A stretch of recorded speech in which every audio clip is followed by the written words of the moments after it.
Hello, everyone.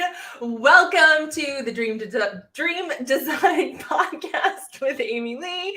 I'm your host, Amy Lee Westervelt, and today I have a super awesome guest that I was lucky enough actually to meet on the internets here on Facebook. She's super cool. She has like such a really awesome edge about her, and she's just like such a take charge person. And you should see, you guys, you should see her photography. I'm telling you, like, she has a way of capturing romance and love that I've never, ever seen. And I know a lot of photographers. So if you're out there and you're one of my photographer friends, I still love you. But this girl is absolutely amazing. So I'm going to be right back with Kassandra Russell in just a minute. You're listening to the Design Your Dreams podcast with Amy Lee, the show that challenges you to stop chasing your dreams and start designing them. Each week, I invite powerhouse creators who have built their dream businesses to come and share their words of wisdom and stories of courage. It is my hope that through the journeys of these incredible dream builders, you too will be inspired to design and build a life and business beyond your wildest dreams.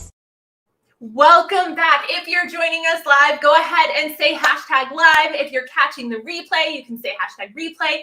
We are so excited to be here on the Dream Design Podcast. For those of you who don't know what this is all about, the Dream Design Podcast is all about showcasing dream builders like Miss Kassandra who are out there creating their dream businesses. Okay, they're not settling for the status quo. And let me tell you, this gal right here does not in any way settle for the status quo. So welcome my incredible guest, Kassandra Russell. Hey, Kassandra. Hi, good to see you. Good to see you too. Thank you so much for being here. Thank you. Yeah, absolutely. Okay, so let's get right into it, right? So how did you go from well, first of all, tell us a little bit about your story, like where you started and how you now have this incredible photography studio and even this new pet project that you just started. Yeah, it's a really exciting time right now. I'm in the studio. This is the only room, this is the only backdrop that you would be able to see that doesn't look like a construction zone. So, yeah, that's really exciting. But to go back where I started from, I always get into this like identity crisis blur because I don't really recognize the person before. It took a long time to get here.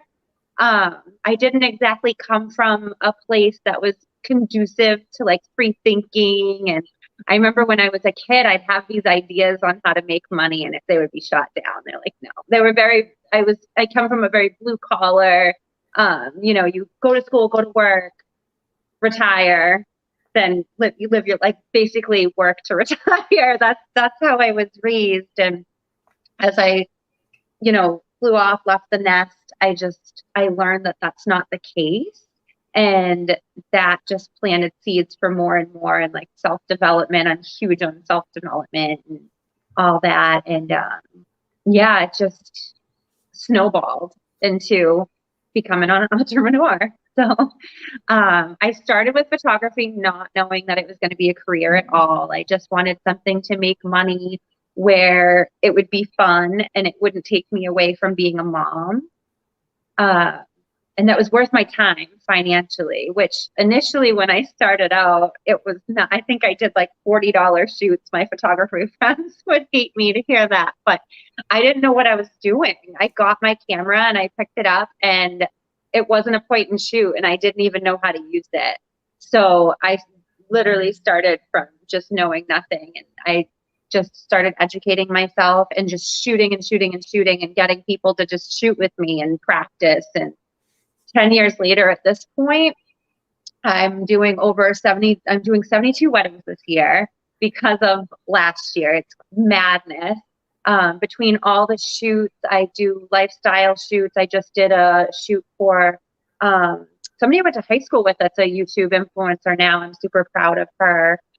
Just got together with her, but always every single day, just constantly busy, constantly thinking of how I can do better, what I can do.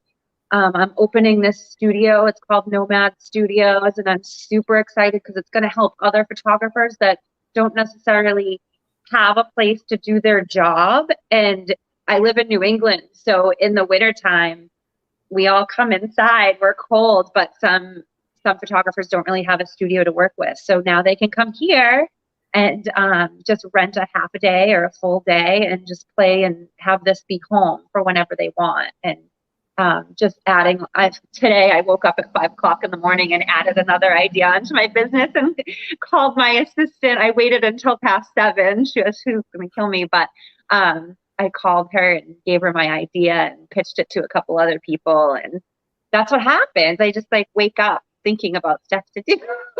So, yeah. And it's funny because people don't realize, like, when you're in the zone and when you're truly doing what you're passionate about, your intuition and your guidance is right there to be like, yes, let's do this. Here's another idea. Here's another idea. And here's how to make that idea work. Right. Like, so there's definitely this synergy of like your inner genius and like your outer human that come together to create that incredible like partnership.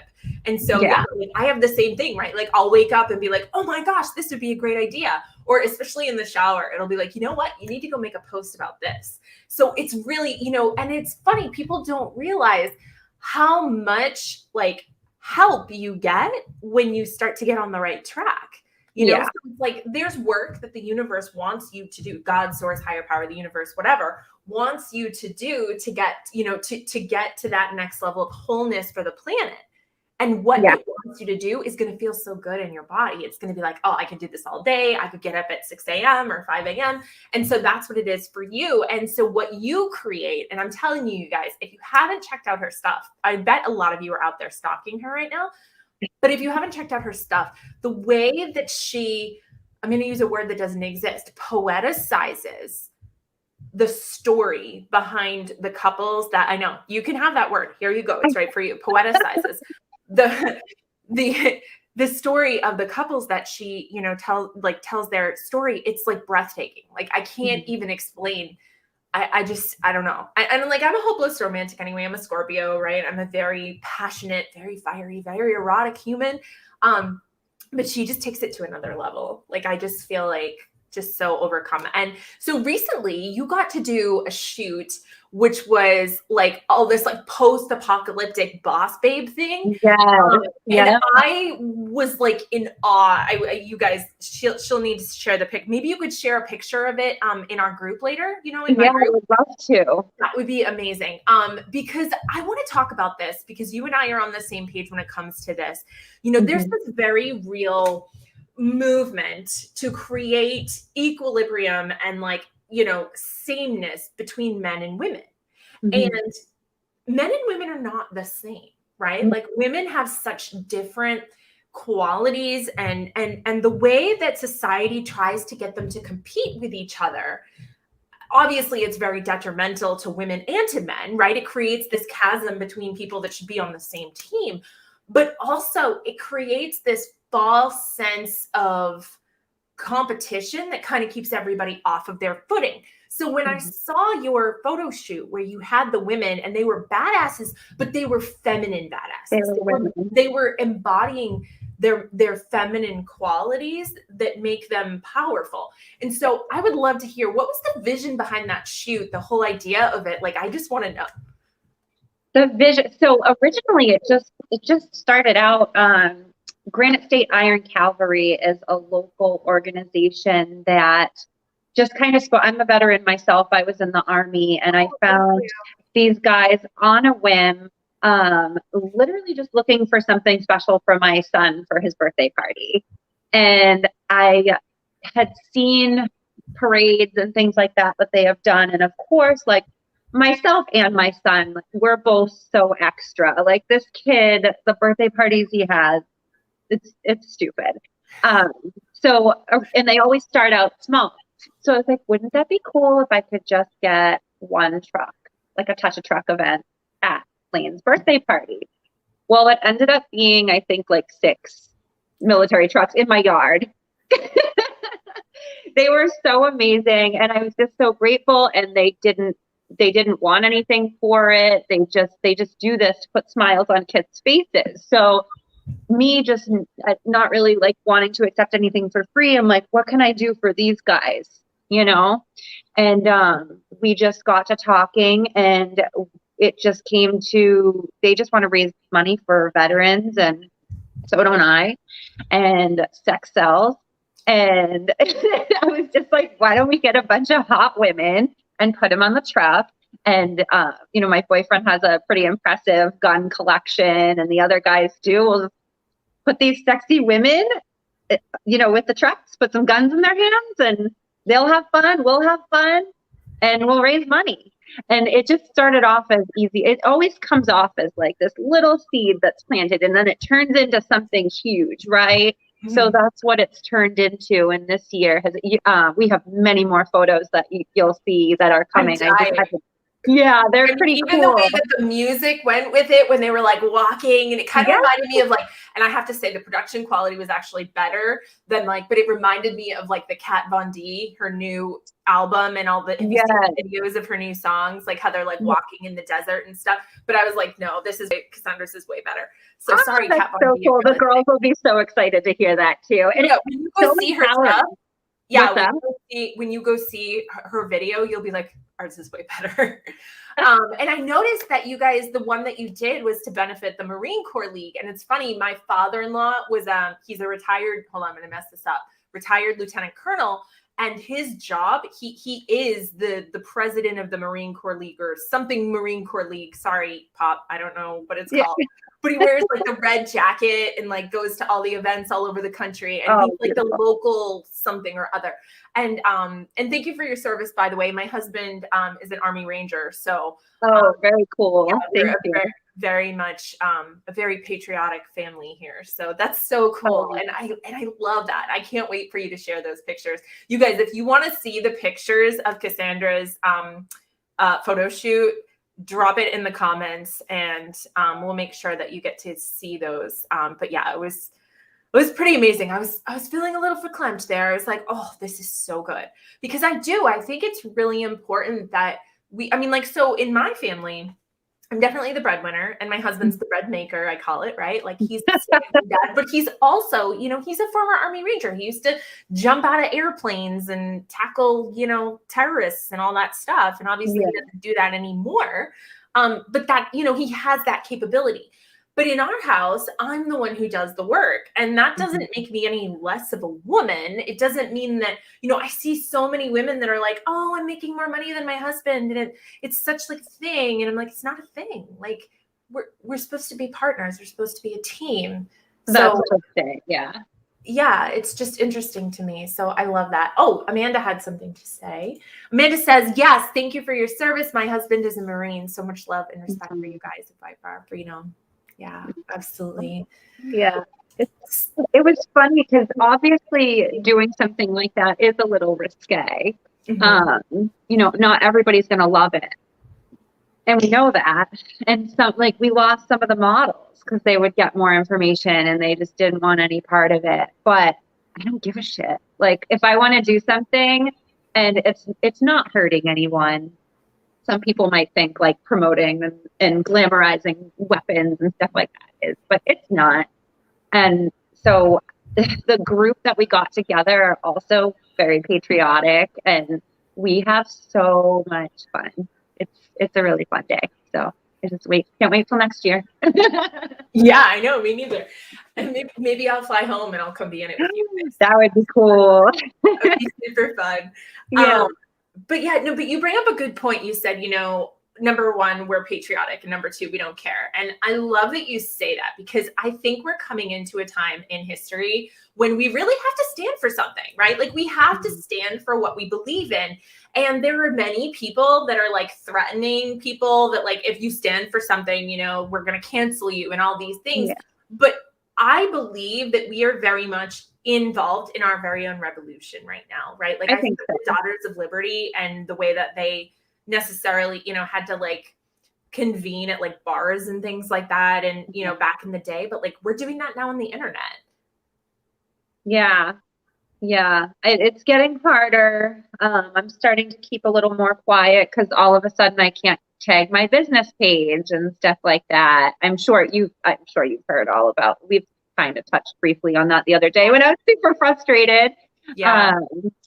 So yeah, it's something's happening, but I think that you can check in from your business page as Yeah. you, and it'll show up on your profile that way. So that's a good workaround. Yeah. I'm gonna have to find a way, just things like that to work around. But I think that we are coming into a time where we're all gonna find each other. And Right. there are people like you and I that aren't gonna stay quiet. And when it comes to anything, even I got a lot of heat years ago before any of this started, when I started digging into the quality of our food and like what's happening with that. And people got angry with me because it was just different, and it was almost like offensive to them that I was giving this information that I thought I was doing a good service by giving out this information, but a lot of people got mad.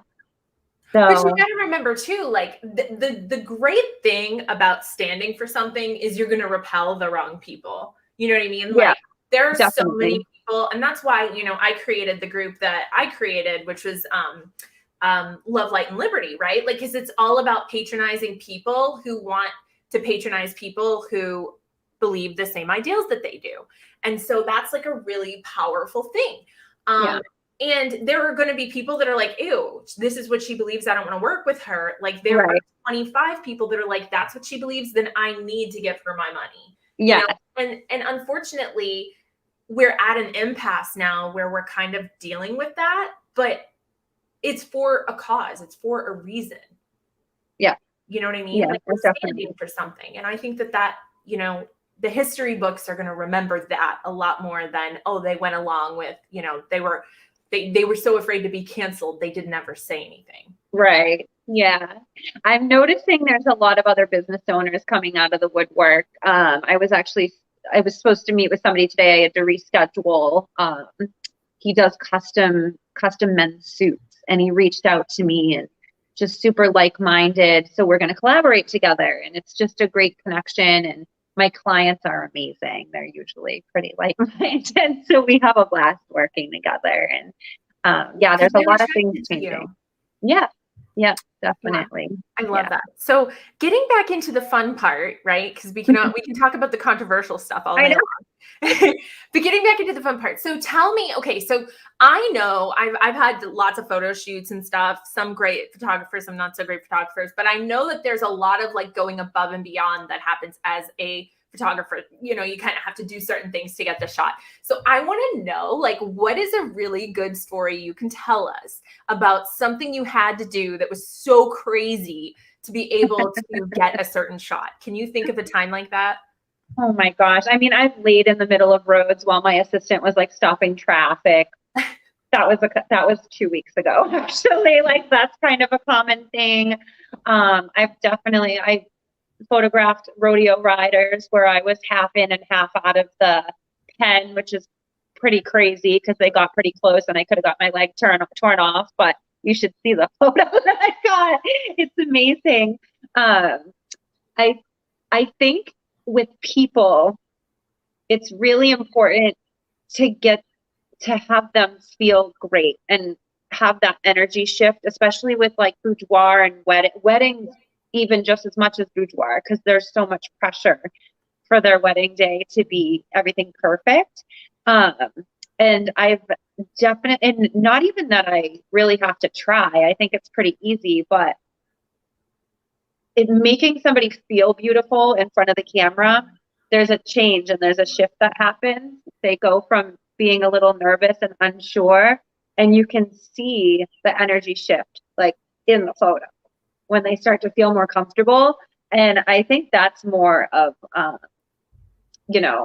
getting that amazing shot. It's all about emotion and feeling. And I'm very warm and fuzzy too. So more so than getting in crazy positions or like putting my life at risk to get a shot. It's like connecting with people. And I've learned that over the years. And that's probably one of the coolest things that I see is when the whole face softens and they just look so beautiful all of a sudden because they relax. Yeah. Yeah, relaxing has always been something that I struggle with, like, especially in photo shoots. You'll always see, like, I'm just, like, so super, like, tense because I just don't relax, right? Like, it's just not my way. So that's really interesting that you are able to do that. So who knows? Maybe I'll have to fly you down to Savannah to do my photo shoot. I would love it. I have a wedding out that way next year. So who knows? Wow, and that's when you know somebody's really good, guys, when they fly you all around the country to come and do things. So I have a question for you, and I really want to hear your thoughts on this. So we have lots of entrepreneurs that are watching, and we have lots of people that have mindset blocks and lots of people who have money blocks, right? And so as a photographer, I remember I used to do DJing when I was growing up. My dad was a DJ who did lots of weddings and stuff. And I remember somebody said, you should never be cheaper than the cheese platter, right? Like your services should never be cheaper than the cheese platter. And so what are your thoughts on, how do I word this? So obviously there are people out there that don't know what they're talking about that would be like, oh, all you do is press a button on a camera. Why is this so expensive? Can you speak to really standing behind your brand value, more so for the audience, standing behind your brand value and really owning all of the expertise, all of what you bring to the table and not feeling like, oh, that's too expensive? Like, how do you embody the value of your brand in a way that is independent of what somebody feels like you're worth? So there's so much that goes into it, and some people don't see it, but when they don't see it, I always just kind of rule it out as that's just not my client. Yeah. There's things that I do every single day as far as education. I'm like cleaning my gear, making sure my gear is safe, but education is the biggest thing. And then experience. Yeah. You can take an amazing portrait photographer and put them in a wedding situation, but they might not know how the wedding day flows. And that's a really important part of your job as a wedding photographer, is to help things stay on track. It's huge. If there's not a wedding coordinator, you are the wedding coordinator. So it's also connecting with other vendors, knowing your stuff. I have connections with a lot of vendors with another project that I do for a local magazine. So sometimes even when my clients have questions about, florist or caterer, I have those resources, and I think that that's a huge perk to, just being with me too, is I have that experience and I have the resources, and I'm just always staying up to date. Yeah, I guess some people can see that it's clicking a button, but there's a lot of buttons on those cameras, and there's a lot of things that you can do, and there's tough light. A lot of times in weddings, you're going to be working with harsh light, full sun. And that's hard. If you don't know what you're doing, those photos are going to look like they were taken with a cell phone, even with a $5,000 camera. So there's just years of education and experience that go into it that get your price point to a certain level. And every time I raise my prices, too, right? There's artistry there. There's literally like you are hiring an artist, somebody who sees things from their vantage point. Right. Yeah. And they need to trust me too. They need to have a lot of trust in me, because sometimes the things that I do from where their perspective is, it doesn't make any sense. Like me climbing into a bush with a prism in my hand, like all crouched over, it doesn't make any sense to them. And I just have to be like, trust me, this is amazing, or like having them stand hundreds of feet away and getting a silhouette shot. It just doesn't make sense in the time, but my clients put that trust in me and invest in me because of that, which is amazing, because I get to do so much fun stuff and different things. But every time I raise my prices, I kind of get into that like imposter syndrome phase. Me too, totally. And then it's like, but what is the transformation? Like what is it worth for someone to see herself as a princess, as a queen, and see in visual the love that her now husband has for her? Like what is that worth to someone? I would argue that it's priceless. Love for them, it's not priceless. It has a cost. And just to be able to see that, I mean, I could talk about wedding photography all day, because it's just, I used to be a wedding coordinator in Boston on the Odyssey, the Odyssey cruises. Yeah. And so I worked with a lot of photographers on there, and also in the pavilion there, and running back and forth. And some of them were amazing. And some of the pictures they took were unreal. And then some of them were like, you could just tell that it was somebody's uncle's nephew that, does, like you said, Olin Mills or something that like hit, but yeah, it's such an amazing craft that you do. And like I said, I really wanted you to speak to the idea of just anybody, right? Like you stand behind what you provide. Yeah. And that's with any field for sure. And it really like I get a lot of feedback where people are just like, how do you do what you do? Like you never stop. And I think you said it earlier, when you find something that you love, it just comes. Yes, I get tired sometimes. And there's some days where I have to take some extra vitamins and things like that because I'm just running myself ragged. But for the most part, when I'm relaxing, I'm usually still thinking about what I can do to be better, more creative, or, when I'm out shopping, I might see something sparkly and be like, I have to really use this for a photo. And it's just, I love it. And I love my client. I genuinely love my clients too. So yeah, you have to get really close with people to do their wedding photography. Oh my gosh. Some of my best friends were clients years ago. Like I have like, I shouldn't call her a new friend because it's been about a year and a half, but we were just talking, a bride of mine, and she considers me a friend, and it's so sweet. It's really special, and I get to keep them. I don't particularly advertise for other like maternity and other milestones, but these couples always come, and I get to kind of follow their journey. I'll do their wedding, and then maternity, baby, family photos, and I just follow them through, and it's a job, but let me tell you, like I'm tearing up while I edit those photos because I'm just so happy for them. And it's emotional. It's business, but it's emotional. Yeah, that's so powerful. So on a funnier note, I know that with the advent of, you were saying like iPhones and cell phones and all those things, you probably have a lot of amateur photographers like that are trying to take pictures in the aisles at weddings and stuff like that. And so like, what do you do? Like, how do you as the photographer, like kind of get in the way and be like, you need to not have your iPad in my shot or whatever? Like, have you had to deal with that? Every weekend. Yeah. I try to be, because people don't realize that they're doing anything wrong. Most of them. Sometimes you run into somebody that has their DSLR camera and they're just like shooting over your shoulder, and then I have to be pretty stern. But when Aunt Kathy's trying to get the first kiss and standing out in the aisle, I'll just get really close and just be like, I'm sorry. And sometimes they get offended. It doesn't really matter because somebody else is going to be offended if I don't get that kiss shot. So I really don't, in that extent, I don't really think about feelings too much because I know that there was a shot the other day. They were doing a sparkler entrance and somebody jumped out right in front of me, and I made everybody do it again. and the bride knew why. And that's a huge, she really wanted that. So yeah, and I saw one of the edits from that, and I was just like, "Oh my goodness, this is so good."